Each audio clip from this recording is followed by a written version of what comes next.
Good morning to all of you, and this is again your Denver Nino Castro. Welcome for another episode of Ninong sa Japan.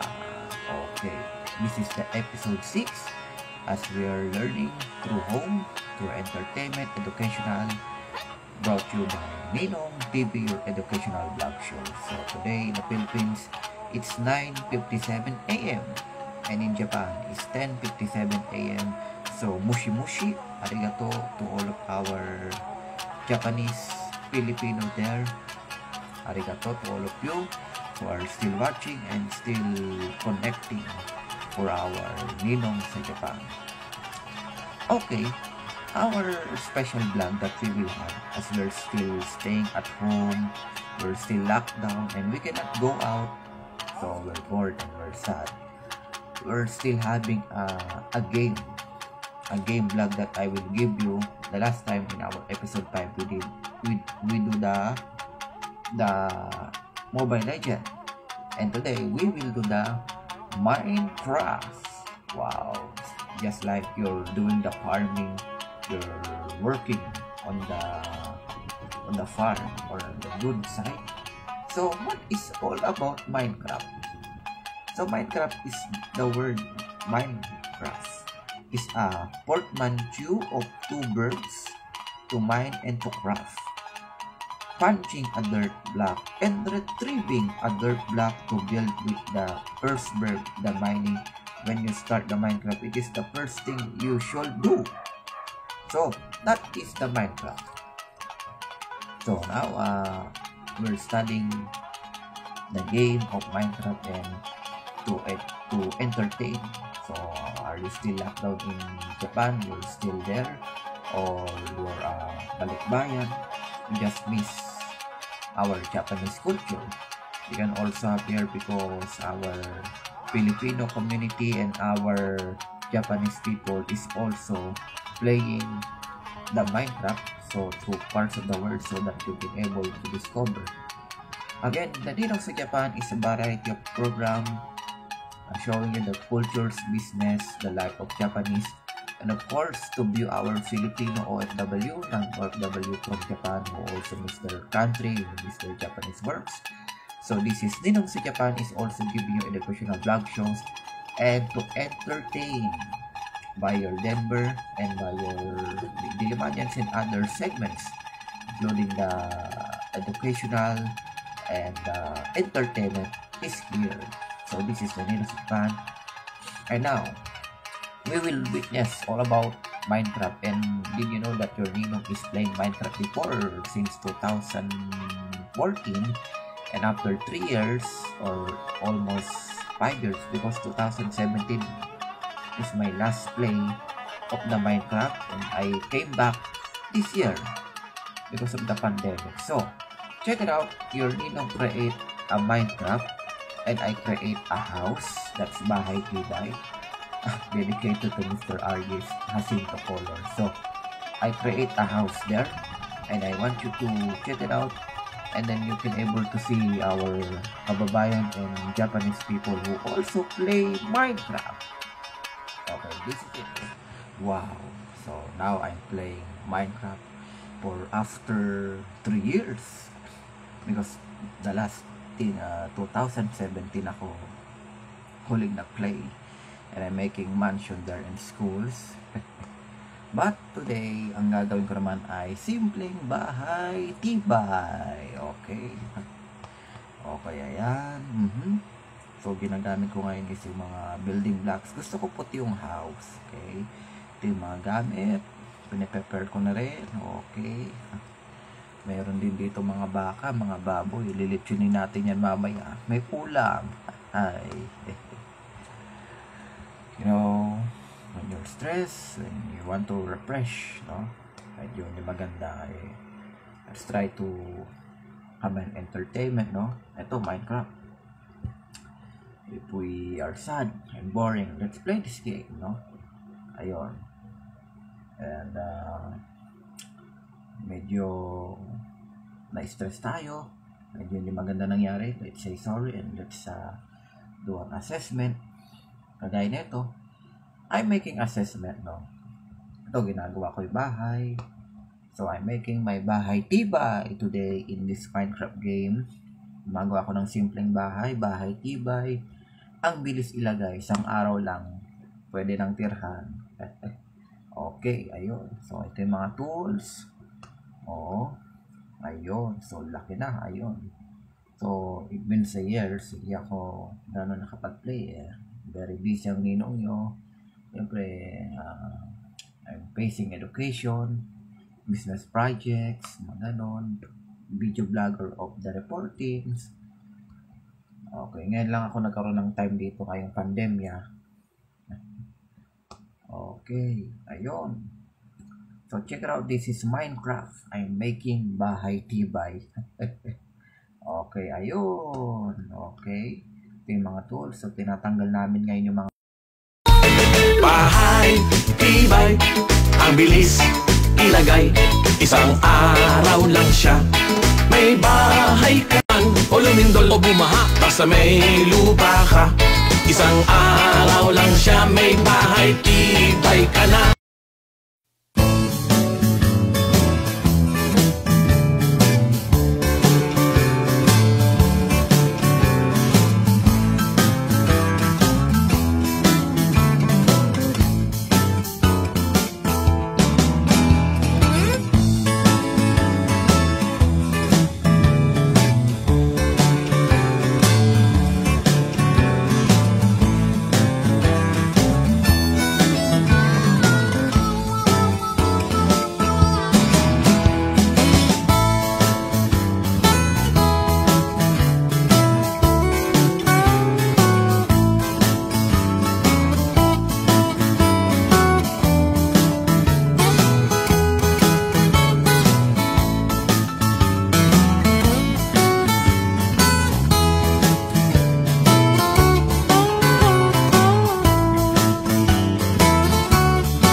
1 hour later. Sikat ng araw dito sa lansangan. And now, it's done. Eto na. Pinapakita ko na sa inyo ang aking house. Fully finished na. Yun. So, patayin muna natin ang ilaw kasi umaga na. Chung, chung. Okay. So, now this is the main house. Oh, may baka pa doon, no? Kita nyo yung baka doon? Uulamin yan mamaya. So, pasukan natin to. Okay. So, this is the door. Wow, ayun yung main sala set. As you can see, ito yung sala. Nandun yung TV, may libro, may table. Oh, isasara ko yung pintuan. Baka may pumasok na COVID. Okay, now, ito, as you can see, ito, oh. This is the room. Oh, may kitchen, may CR. Ito, papakita ko muna sa inyo yung room. Ayun, so talagang very elegant tong bahay. Oo, nakita nyo yung room, may CR, may dining. Oo, papasukan natin tong isa. Okay. Ayun yung room na isa. Yan, that was so good, Oh. Ito pa. Oh, the CR. Okay. Ayun, dyan sa dining may ulam din na chicken. Oh, ayan. Okay. So, ang ganda, ang ganda. Oh, this is a very cool house. May CR, may living room, may kitchen. So, from about 30 square meter ata itong bahay na nagawa ko. Bahay, tibay. So, if you're bored, if you're nothing to do, you're sad, gusto mong medyo sumaya ka, you play Minecraft, you build anything. And this is the example that I'm making. The house, 2017, huli ako nag-play. Then, ngayon lang ako nakakaroon ulit ng interest to play Minecraft. Ngayon, hindi na ako gaanong busy, but still busy pa rin. Pero syempre, because of the pandemic, we need to be happy, we need to refresh, diba? Kahit pa paano. And to give something entertainment while educating. O, diba? May mga na-discover kayo. Okay.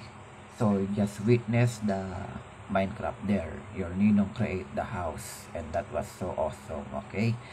And you already see also our Japanese people, Filipino friends who are playing Minecraft also. That also game convert to business because they created that game competition around the world in Japan, Philippines, and then they earn from it. When they defeat the opponent there, the zombie, etc, etc. So, thank you again for watching. This is the episode 6. Wow, we're almost getting done. We're almost getting the period that we're almost getting to up to the more episode, and I'm hoping that next episode we commit the face-to-face class and to have the daily manyans. But before that, I just want to share something. This is again for all of our balikbayan or who are in Japan, who miss their country, the foods, especially the food, the Philippine foods, the Philippine ingredients. So, this is Yoli and Shumpi's chili garlic. So, I just want to promote this. So, kayo ba ay mahilig kumain ng merienda, lunch, dinner, o midnight snack pa nga? Kung minsan sa pagluluto, kailangan natin ng sangkap o ingredients kung tawagin. Hanap nyo ba ay bawang na talagang fresh at gusto nyo may anghang pang kasama o halo sa pangpagana ng ulam at kanin nyo? So, dito na kayo sa Yoli and Shumpi's chili garlic. Masarap at pangpagana ng kainan. Pure at natural na garlic po ito at crispy pa at maanghang. Pwede rin itong ihalo sa mga sarsa at nilulutong ulam at sa kanin. Ito po ay fresh, legit at magandang quality. Bili na kayo, located at Binangonan, Rizal. Product business owned by Ma'am Lawrence Reyes. You can also buy through online. Pupunta lang kayo sa Facebook at itype ang Yoli and Shumpi's chili garlic o pwede rin tumawag. Ito, may number na. It was now posted. 0917-589-6696. Again, 0917-589-6696. Okay, so Yoli and Xiongpis chili garlic pangpagana sa kainan, kaya bili na. So especially if you're a balikbayan, you're staying in the Philippines and after 2 weeks or months, babalik ka na naman sa Japan and you will miss the Philippine foods or Filipino culture, bili mo na kayo ng Yoli. And then dalhin nyo sa Japan so that you can feel that you're in the Philippines. So, diba? You can also try that to your Japanese friends, Japanese boss. They want to try it. Sir, ma'am, konnichiwa. You want to try this our Filipino dishes, di ba? Para ma-attract din sila at malay nyo, may mga Japanese customers din tayo dito kay Yoli and Xiongpis, okay? So, thank you for watching and, you know, my fans, dumadami kasi ang COVID-19 natin dito sa Pilipinas. And sa to say, ang dami pa rin tinatamaan. So, patuloy nating gawin ang physical distancing, wash our hands, sanitation.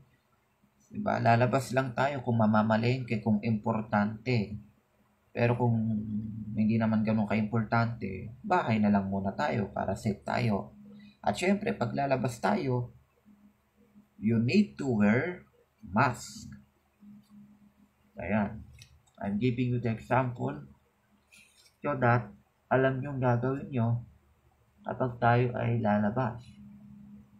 And then, higit sa lahat, the important is face shield. Ayan. Kompleto ng ating armas if we will go out so that we're also fighting the COVID pag tayo ay nasa labas, di ba? Diba rin, hindi tayo makilala. Basta, this is our protection. Face shield and face mask. Especially for our Filipino who will be back in Japan to back to work. Lagi po natin tatandaan, wear face shield and mask. Pag kayo po ay nasa airport, pag kayo po ay nasa Japan, panatiliin pa rin ang ating protocol to fight COVID-19. So this is your Ninong sa Japan, the episode 6. See you for another episode. Thank you and mushi mushi, arigato to all of you. And we pray to our Lord God and Jesus the pandemic will end so that matapos na itong paghihirap natin. Thank you. Sayonara to all of you and God bless.